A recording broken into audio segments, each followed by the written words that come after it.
Let's welcome in Tommy Greene. Good morning, T.D. Greene. Hey, good morning, brother. Glad to be back on with you. Yeah, man. How was your vacation? Oh, it was awesome. Like I said, I've been gone a little while this month. It seems like that's all right. That's all right. You got to get you off the golf course and hang out with Wendy a little bit more. Yeah, you're dead on right. I got to stay in the good graces. That's right. Hey, Tommy. All right. Great win last night. Zach Wheeler gets his 100th win. They beat the Braves, albeit without 6 of their starters. But this team make me feel better, Tommy. This team's not I hit the panic button with you 3 weeks ago, and I'm still there. I'm still not 100% happy. Are you how do you perceive this team right now? Are you think they're doing all right? Well, hey, look at the past week. What they do the past week. Exactly. They won. They were 5-2 for the week. They do that. They have another couple good weeks, man. I mean, what more do you want, Billy? I mean, you can't win every game. That's the way I look at it. I guess it's because of the Eagles season last year and the way the Phillies season ended last year that they got off to these great starts. They were the best teams in their sport, and then all of a sudden they fizzled out. And I'm kind of seeing, it kind of makes me feel like that's what's going on here. Well, you're being a negative Nelly. That's what you're being. You're dwelling on the past of bad things happening. You got a choice in life, Billy. You can choose to be positive, you can choose to be negative. We're finding a way right now to do things, and keep our head right there. Yeah, has it been hunky dory like it was for most of basically the first half of the season? No, I mean they're having to fight for what they want now. So.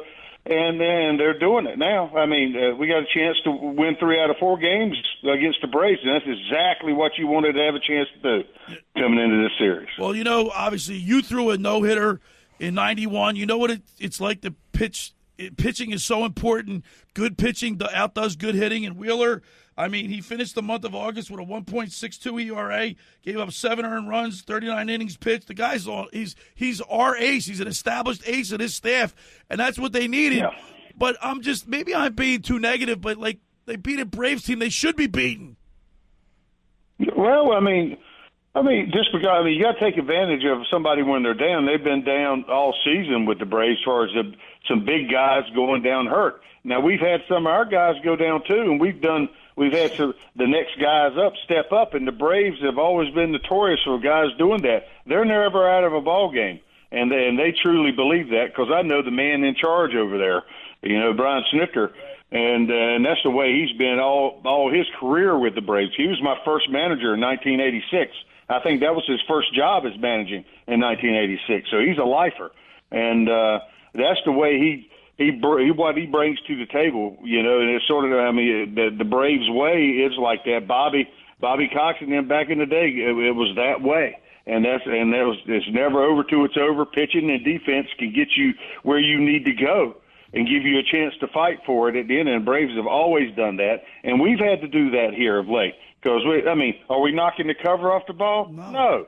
But we're finding the ways to win ball games too. So, which is a good thing. It comes down, we got to win games that we pitch well in, and we got to find a way to do that. And this past week, we've done it. So, hey, good morning, Tommy. So obviously, this series against Atlanta is pretty huge when it comes to the NL East standings. The Braves are now 6 games back. The Phillies have a chance to send them back down 7 games with a win today. And I was curious, from your perspective as a player, how much of that, do you feel that coming into, going into tonight's game, hey, we could win 3 of 4 and push them back down 7? Or do you treat it just kind of as another game? One game at a time mentality. Yeah, it's, the athlete, you never get ahead of yourself, and you learn from your mistakes behind, and you learn from what you do good behind. You want to keep the good train going. But you always take one game at a time. That's take care of today, and it'll take care of itself. We win today, it's going to take care of itself. We're putting pressure on everybody else to come catch us. If we win, they can't do it. So, that's the bottom line. So if we do what we're capable of doing and going out there and having a good ball game, we're giving our team a chance to do that. So, Tommy, 2 things I want to run by you real quick. First off, I have to ask, if the season were to end today, who is your NL Cy Young? Zach Wheeler with a 2.63 ERA, 13-6 on the season in 27 starts, or are you going Chris Sale in 25 starts, has a 2.58, 15-3 record? I mean, that's a tough one right there, man. It comes down, I think. I think it's bottom line. Uh-oh. I think we lost you. We win. Losing you, Tommy. And if we win the division and stuff like that, if they keep pitching the same like they are, it's not a bad choice with either one of them.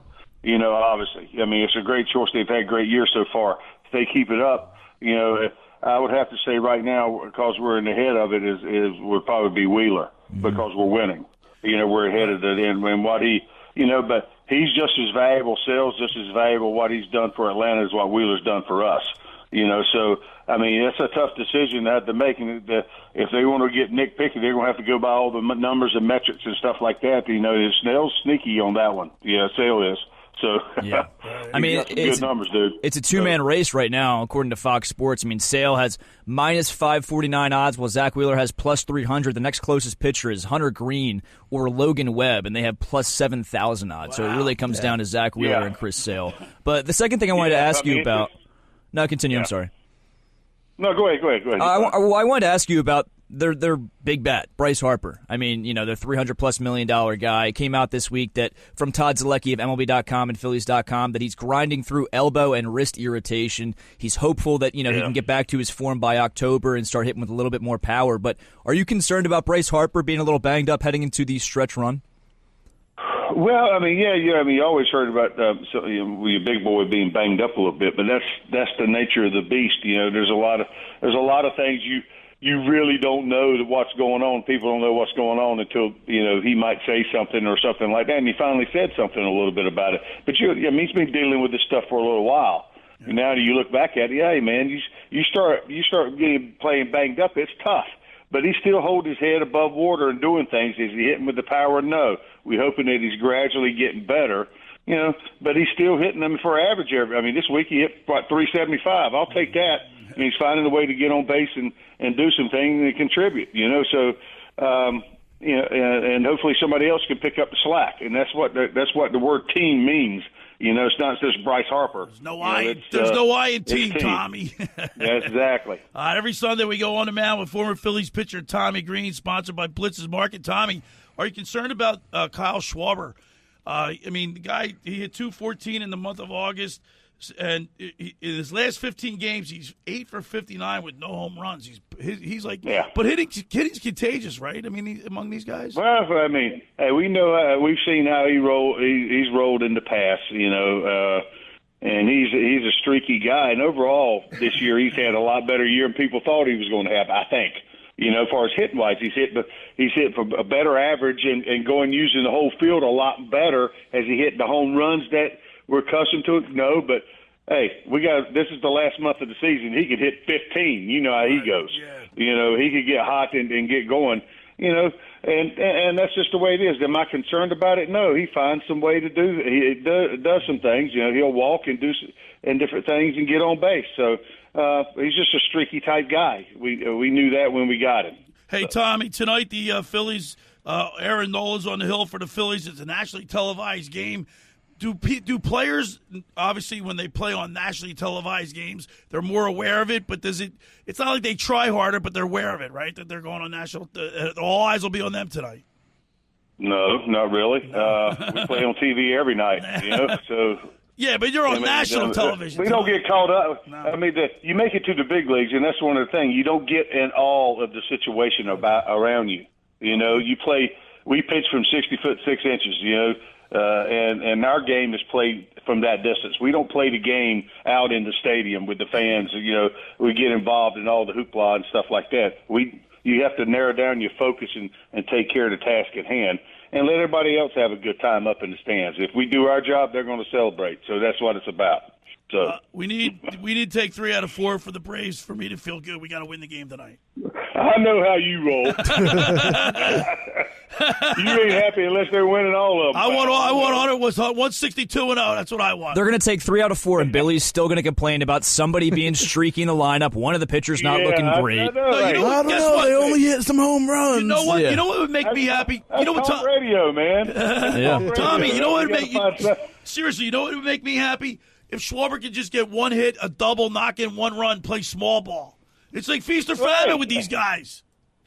Hey, Stevie, I mean, you be playing, Billy. You know? So, Right.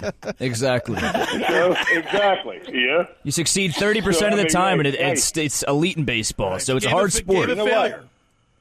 You know, sending positive vibes to our players, you know, and having their back and support is a good thing sometimes. You know, it's all right to get on them, you know, if they're not hustling and doing the things, you know, and we want them to do better, you got to let them know. But as long as they're playing the game the right way, Philly fans, that's the way Philly fans are. So should Taijuan Walker get a standing ovation? Positive vibes, you know. I mean, but when you every time you go out there, you lose. It's, you know, something's got to happen. Hey, Tommy, should we give Taijuan Walker a standing ovation? Well, I'm not saying you get him a standing ovation. You let him know. You know, that's what they do. And, you know, Topper said, I mean, and what's the thing about it, we've all struggled and went through things, and, you know, and especially guys with injuries. I've been through with that. I mean, you people feel so sorry for you because they see the work you put in trying to be a better player, right. And it's just not happening. Right. You know, they feel bad for the person, right. You know. We as fans, we feel bad for the athlete that's playing, what we see playing. The guys in the clubhouse got their vested family. They're like family to the guys. You know, they don't want to see the guy struggle. You know, so I mean, it's a different type thing. You got to understand that a little bit. You know, I feel you from both sides. I know you do because you're a former player. Anyway, Tommy, we got to run. As always, we appreciate you, and you get me off that panic button. I appreciate it. I don't know about that, Billy. We'll talk to you next week. All right. All right, pal. All right, there he is.